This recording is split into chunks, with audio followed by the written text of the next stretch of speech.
Hi guys, welcome back to Endless Tech. So today was a big moment in iPad history. Apple just released official mouse and trackpad support for iPads that run iPadOS. And why is this a big deal? Well, before you have to use a feature called Assistive Touch when you wanted to use a mouse or trackpad on your iPad, and it didn't really work. I mean, it worked, but not that well, and there was a lot of limitations to it. But now that there's full mouse/trackpad support, it brings a whole new way to interact with your iPad to iPadOS. And today I'd like to do a simple tutorial for you guys on it. And keep in mind, this is going to talk mainly about trackpads, because a lot of the Bluetooth keyboards that are about to come out for the iPad have trackpads instead of mice, and I'm going to be using Apple's Magic Trackpad 2 for this video. I may upload a video about mice for the iPad in the future, but for now, a lot of this information is going to be about trackpads. I'm also going to be using for this video an iPad an iPad with Face ID, so it won't have a home button. But the gestures will be very similar between iPads with a home button and iPads with Face ID.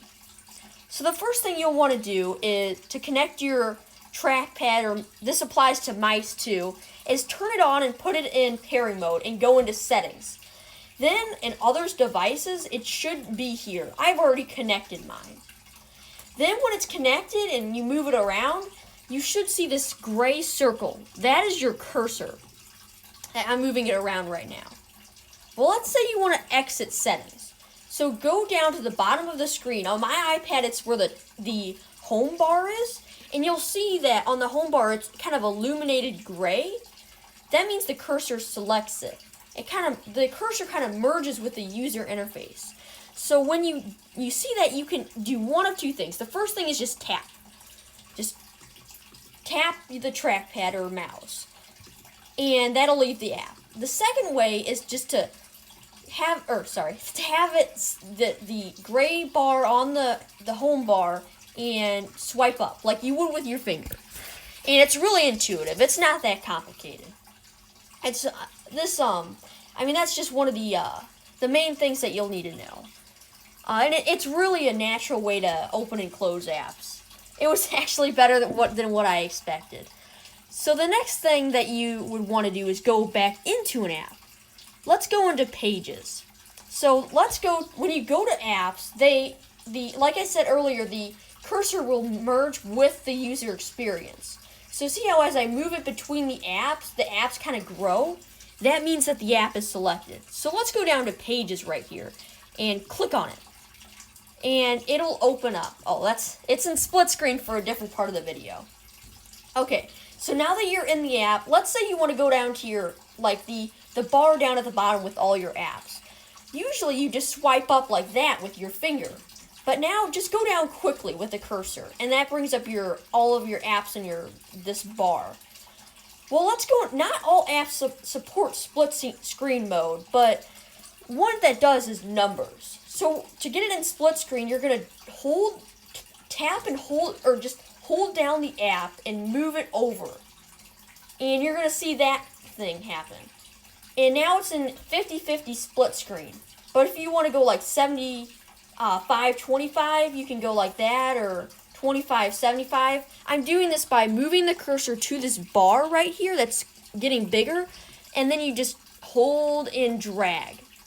If you want to get rid of one of the apps, you just go like that. And if you want to do the thing where the app is kind of like to the side but on top of the other app, you just go like that and don't bring it all the way to the side. To get rid of this app, you would click the home bar, and if you had multiple apps open like this, they would be shown here. And you would just get 2 fingers on the trackpad and swipe up, or hang on. Tap it and then swipe up. So tap it and then 2 fingers swipe up. And scrolling is very similar. So just get where you want. Like before with Assistive Touch, you'd have to hold and drag and then go back up, hold and drag. But now you just scroll with 2 fingers, just like you would on a Mac. It's just 2-finger scrolling. It's really fluid and a lot better than it was with assistive touch. Let's see. Another thing is that when you're looking at text, like I said earlier, the circle adapts to the user interface very often. So if you're hovering over text, it'll turn into like a bar, so you can edit text more precisely. And it's just like you would on a Mac or Windows PC with, highlighting text. You just hold it down and drag it, and it'll show you the blue bar over it. And then if you want to copy and paste this, double click copy and then double click paste. But you can paste this up here. But let's see. It's not too hard to learn. It's very similar to what it is on a Mac or like a Mac computer. And let's see. Oh yeah, just scroll between apps like I am now. On the trackpad, it's just 2 fingers to the side. I'm scrolling to the left and to the right with my fingers. 2 fingers. To bring this search thing down, you would 2 fingers from the top. And then you can, go to your apps, you just go down with 1 finger and then keep going. You can kind of see it about to happen there. And then to exit out, just click anywhere on the screen. Let's see. Oh yeah, to bring down Control Center, you just click that. Click anywhere on the screen to get rid of it, and then to bring down all of your notifications, you click this. If you have any questions about this video, leave them down in the comments. And this has been an Endless Tech video, and I hope to see you in the next one.